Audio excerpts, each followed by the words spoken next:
নমস্কার, আমি তস্মিনা। নমস্কার, আমি ইন্দ্রাণী। শুরু করছি বিয়ন্ড পলিটিক্স। সভাপতির পদে নীতিন নবীন। আসছে মোদির খারাপ দিন।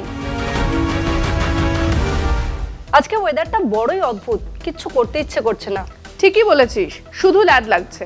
ভালো লাগে বলো, কোনো কাজই যদি না করা যায়। এটাও কিন্তু একটা কঠিন কাজ। কোনটা কঠিন কাজ? কাজের জায়গায় কাজ না করে হাত গুটিয়ে বসে থাকা, সেটাও কি কম কঠিন কাজ? কি যে বলছো, আমি কিছুই বুঝতে পারছি না। বিজেপির সর্বভারতীয় সভাপতি, বিশ্বের সবচেয়ে বড় রাজনৈতিক দলের প্রেসিডেন্ট, এত বড় দায়িত্ব পেয়েও কাজ না করে চুপটি করে বসে থাকা, ক্ষমতা লাগে ভাই। বিশ্বাস করো, তোমার এই হেয়ালি করে কথা বলে আমি কিচ্ছু বুঝতে পারি না। বিজেপির নতুন কার্যনির্বাহী সভাপতি নীতিন নবীন, আরএসএস এর কাছের লোক, আবার অমিত শাহের পছন্দের। তার কাজ হবে মোদি শাহের কথা মতো চলা। দলের প্রেসিডেন্ট মোদি শাহের কথা মতো চলবে? নাড্ডাও তো তাই চলতেন। বিহার ভোট হোক বা পশ্চিমবঙ্গ, নাড্ডার ভূমিকা কি ছিল? বিজেপির মুখ শুধুই মোদি। কিন্তু কার্যনির্বাহী সভাপতি কেন? মোদির আমলে বিজেপি নিজের আইন নিজেই ভাঙে। নাড্ডাও প্রথম কার্যনির্বাহী সভাপতি হয়ে এসেছিলেন অমিত শাহের পর। অমিত শাহের পর থেকে বিজেপিতে সরাসরি প্রেসিডেন্ট নিয়োগ হয়নি। তুমি আমাকে একটু ডিটেলসে দাও তো খবরটা। তুই নিজে দেখে নে, সেটাই ভালো হবে। বিজেপির নতুন ওয়ার্কিং প্রেসিডেন্ট নীতিন নবীন। দলের ইতিহাসে জেপি নাড্ডার পর তিনি দ্বিতীয় ব্যক্তি যে এই পদে বসলেন। উল্লেখযোগ্য বিষয় হলো, বিজেপির সংবিধানে ওয়ার্কিং প্রেসিডেন্ট পদের কোনো উল্লেখ নেই, কিন্তু 2019 সাল থেকে এই পদটি কার্যত জাতীয় সভাপতির দায়িত্ব নেওয়ার আগে একটি ধাপ হয়ে উঠেছে। 2019 সালের জুনে অমিত শাহ কেন্দ্রীয় স্বরাষ্ট্রমন্ত্রী হওয়ার পর নাড্ডাকে ওয়ার্কিং প্রেসিডেন্ট করা হয়। প্রায় 6 মাস তিনি এই দায়িত্বে ছিলেন। এরপর 2020 সালের জানুয়ারিতে তিনি আনুষ্ঠানিকভাবে বিজেপির জাতীয় সভাপতি হন। নাড্ডা প্রায় 6 বছর ধরে এই পদে রয়েছেন। বিজেপির সংবিধান অনুযায়ী একজন সভাপতি টানা 2-3 বছরের মেয়াদে দায়িত্বে থাকতে পারেন। বিজেপি নেতৃত্বের মতে ওয়ার্কিং প্রেসিডেন্টের নিয়োগ একটি অন্তর্বর্তী ব্যবস্থা। এর সঙ্গে আরেকটি বিষয় জড়িত। বুধবার থেকে খার মাস শুরু হচ্ছে, যা হিন্দু মতে অশুভ সময়। এই কারণেই একদিন আগেই নীতিন নবীনকে ওয়ার্কিং প্রেসিডেন্ট করা হয়েছে।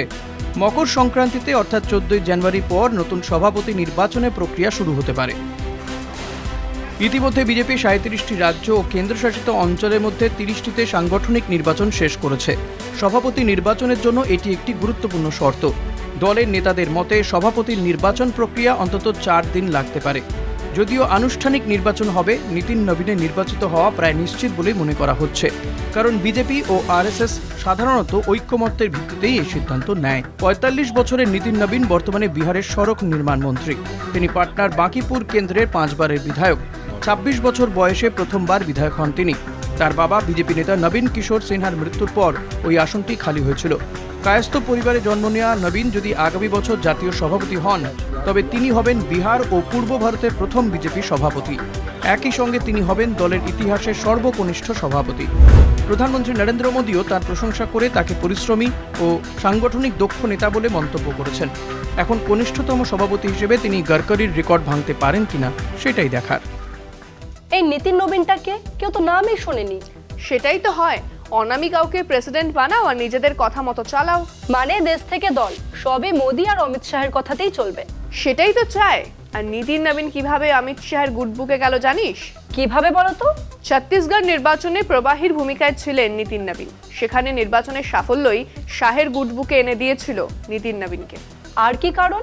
আরএসএস এরও পছন্দ এই নীতিন নবীন। না হলে তুই বল, এতদিনের জট কাটিয়ে শেষে নীতিন নবীন কেন? সেই তো, বিজেপি একের পর এক নাম পাঠিয়েছে, কিন্তু আরএসএস সব নাম একের পর এক ফেরত পাঠিয়েছে। হ্যাঁ, উনি তো বিহারের মন্ত্রীও ছিলেন। তবে নাড্ডার মতো উনি দুদিক সামলাবেন না। বিহার মন্ত্রিসভা থেকে ইস্তফা দিয়েছেন তিনি। কিন্তু হঠাৎ এত অল্প বয়সী একজনকে প্রেসিডেন্ট পদে বসানো হলো কেন? সবটাই তো মোদি শাহের প্ল্যান রে। তুই দেখ এই খবরটা। বিজেপির 45 বছরের নেতা নীতিন নবীনকে ওয়ার্কিং প্রেসিডেন্ট করা অনেকের কাছেই বড় চমক, কিন্তু খতিয়ে দেখলে বোঝা যায় এটি আসলে নরেন্দ্র মোদী অমিত শাহ জুটির দীর্ঘদিনের রাজনৈতিক কৌশলেরই ধারাবাহিকতা। একসময় বিজেপির সভাপতি মানেই ছিলেন দলের শীর্ষ নেতা অটল বিহারী বাজপেয়ী, এলকে আডবাণী, রাজনাথ সিং, নীতিন গডকরি বা অমিত শাহ। সবার ক্ষেত্রেই সভাপতি পদ ছিল শক্তিশালী। কিন্তু মোদীকে দলের সর্বময় নেতা হিসেবে তুলে ধরার পর বিজেপির নিজস্ব সংবিধানের ভাবনাও কার্যত অপ্রাসঙ্গিক হয়ে গেছে। রাজ্য ইউনিট থেকে সংসদীয় বোর্ড সবই আজ মোদী শাহ জুটির নিয়ন্ত্রণে। 2014 সালের পর শেষ শক্তিশালী সভাপতি ছিলেন অমিত শাহ। তারপরে জেপি নাড্ডা সভাপতি হলেও তিনি ছিলেন মূলত প্রতীকী সভাপতি। নির্বাচন পরিচালনা থেকে সংগঠনের সিদ্ধান্ত সবই নিয়ন্ত্রিত হয়েছে মোদী শাহের হাত ধরে।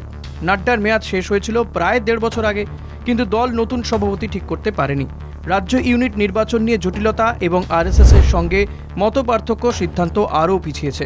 এই প্রেক্ষাপটে নীতিন নবীনের উত্থান গুরুত্বপূর্ণ। তিনি বিহারের বাঁকিপুরের বিধায়ক, রাজ্যেও তার প্রভাব সীমিত, তবু তাকেই সামনে আনা হয়েছে। নীতিন নবীন কায়স্থ সম্প্রদায়ের মানুষ। বিহারে এই সম্প্রদায়ের জনসংখ্যা মাত্র 0.6%। এতে ভূমিহার, রাজপুত বা যাদবদের দাবিও এড়ানো গেল। আবার নীতিশ কুমারের রাজনৈতিক ভবিষ্যৎ অনিশ্চিত হওয়ায় ইবিসি ও উচ্চবর্ণ দুপক্ষের কাছেই গ্রহণযোগ্য এক নিরীহ মুখ তুলে ধরার চেষ্টা করছে বিজেপি। নীতিশ কুমারের রাজনৈতিক ভবিষ্যৎ শেষের পথে। তারপরে অতি অনগ্রসর শ্রেণীর ভোট ব্যাংকের নতুন মুখ নেই। বিজেপি মনে করছে তেমন প্রভাবশালী না হওয়ায় উচ্চবর্ণের নেতা হিসেবে নীতিন নবীন ইবিসি ও উচ্চবর্ণ দুপক্ষের কাছেই তুলনামূলক গ্রহণযোগ্য হতে পারেন। নীতিন নবীনের পরিবার জেপি আন্দোলনের সঙ্গে যুক্ত ছিল।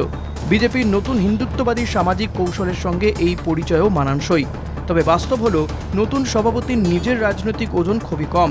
ফলে বিজেপিতে রাজপাট চালাবেন মোদি সাই। নীতিন নবীন সেই ব্যবস্থারই আরও এক মুখ। আমার না একটা গানের কথা মনে পড়ছে। কোন গান বলতো? গানটা একটু ঘুরিয়ে বললে, নিতিন চাইবে ঘুড়ি ওড়াতে, লাটাই থাকবে মোদির হাতে। ঠিকই, নীতিন নামে সভাপতি হলেন, মোদি শাহের কথার বাইরে তিনি যাবেন না। হ্যাঁ, নাড্ডাও তো জাননি মোদির শাহের লাইনের বাইরে। না, এমনকি প্রেসিডেন্ট হিসেবে নাড্ডার ভূমিকা কি সেটাও কেউ বলতে পারবে না। নরেন্দ্র মোদী আসার পর থেকে বিজেপি কেমন মোদির দল হয়ে গেল। হ্যাঁ, বিজেপির প্রধানমন্ত্রী মোদি নয়, প্রধানমন্ত্রী মোদির দল বিজেপি। আডবাণী, এম জোশীকেও তো মোদি সরিয়ে দিয়েছেন। হ্যাঁ, মার্গদর্শক মণ্ডলীতে পাঠিয়ে দিয়েছেন। মোদির বিরুদ্ধাচারণ করে কেউই টিকে থাকতে পারেনি। যেমন যেমন উদাহরণ দাও। যেমন ধর ধনখড়, সুব্রমণিয়ান স্বামী, একমাত্র ব্যতিক্রম নীতিন গডকরি। গডকরি ব্যতিক্রম কেন? গডকরির পেছনে আরএসএস আছে।